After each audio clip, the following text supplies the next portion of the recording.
If you're undecided between choosing a hydroponic tower, an aeroponic system, or aquaponics, you're really deciding on how much high-tech, hands-on, and ecosystem style you want your indoor garden to be. All three grow plants without soil. All can produce impressive harvests in small spaces, and all are used in homes today. But they differ a lot in popularity, complexity, and day-to-day care. Right now, hydroponic towers lead the home market. Aeroponic towers are the fast-rising efficiency nerd favorite, and aquaponics remains more niche, mostly with hobbyists who enjoy raising fish along with plants. In this video, we'll look at how each system works, what space and light they need, what they cost, and the real-world pros and cons. Before we start on this journey, here's a reminder to consider. It's hitting the like button and subscribing to the channel before the end. It only takes a second, and it really helps support my work. Thanks for watching and helping me reach 1,000 subscribers. Okay, let's get started. Hydroponic towers are the most common home system today because they feel the most like an appliance. Plants grow without soil, and their roots sit in or are regularly bathed by a recirculating nutrient solution that you mix from bottled nutrients. There are no fish involved, which removes a big layer of complexity. In terms of space, a typical home tower holding around 30 to 50 plants uses only about 1 to 3 square feet of floor area. Indoors, these systems usually stand about 5 to 7 feet tall once lights are included. Many consumer models come with built-in LED grow lights, making them well-suited for apartments or rooms with limited sunlight. Like all three systems, they grow best with long light periods, often around 12 to 16 hours per day for leafy greens. Hydroponic towers are popular because the learning curve is relatively gentle. You mainly monitor nutrient strength and pH, keep the water reservoir topped off, and check that the pump and timer are working. Hardware options range from small countertop gardens to tall multi-dozen plant towers, with prices for home towers often sitting in the mid-hundreds of dollars, plus ongoing costs for nutrients and electricity. The downsides are mostly technical. You rely on pumps, timers, lights, and meters, and if something fails, roots don't have soil as a backup buffer. Waterborne plant diseases can also spread quickly because all plants share the same solution. Still, for most people who want reliable indoor greens without fish care, a hydroponic system is the best balance between productivity and simplicity. Aeroponics takes the soil-free idea a step further. Instead of sitting in flowing water, plant roots hang in the air inside a chamber and are misted with a nutrient solution.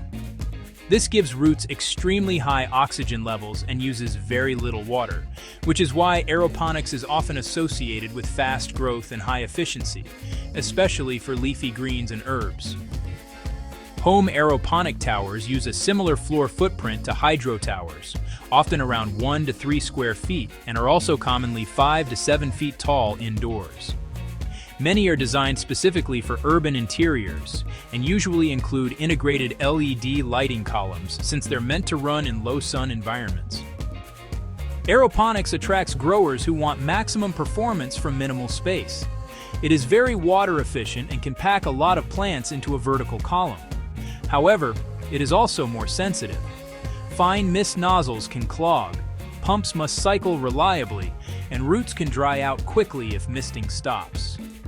Nutrient strength and mist timing need tighter control than in basic hydroponics. Costs for home aeroponic towers overlap with those for hydro towers at the lower end. But more advanced, branded systems can be significantly more expensive. Ongoing costs are similar to hydroponics because you still buy nutrients, but maintenance is more intensive.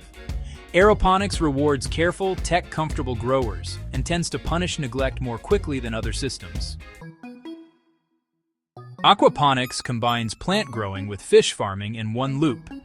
Fish produce waste, bacteria convert that waste into plant nutrients, and plants help clean the water, which then returns to the fish tank. Instead of mixing bottled nutrients, your main input is fish feed, and you're essentially running a small living ecosystem. Small aquaponics kits often look like a fish tank with a grow bed on top. These can fit into a 1 to 3 square foot footprint, but they usually support fewer plants than vertical towers. Larger indoor systems require bigger tanks, often 10 gallons and up, and quickly take up more space and weight because fish need sufficient water volume. Aquaponics frequently relies on artificial lighting indoors, especially outside of greenhouses. Aquaponics appeals to people who enjoy the ecosystem aspect. You may get edible fish depending on species and system size, and nutrient costs can be lower because fish feed replaces bottled solutions. However, complexity is the big trade-off. You must manage fish health, oxygenation, biofiltration, ammonia and nitrate levels, and water chemistry that works for both fish and plants, which often means compromises. Entry costs for small kits can be modest, but larger, more productive systems require tanks, filtration, aeration, plumbing, and sturdy support. Ongoing effort is also higher, with frequent checks for feeding, water quality, and system balance. Because everything is interconnected, a single failure can affect both fish and plants at the same time. Even though these systems differ, plants themselves have similar needs. Outdoors, most edible crops prefer at least several hours of direct sun daily. Indoors, LED grow lights are common, and growers aim for bright, even light over long daily periods to keep plants compact and productive. All systems require stable water conditions. Hydroponic and aeroponic setups need correct nutrient strength and pH, while aquaponics adds ammonia, nitrite, and fish health monitoring. Oxygenation is critical everywhere, whether through misting, falling water, air stones, or dedicated aeration for fish. Temperature control, airflow, and humidity management also matter to prevent disease and to keep plants thriving. Today, hydroponic towers are the most popular choice for home growers because they offer a strong mix of productivity, compact size, and manageable complexity.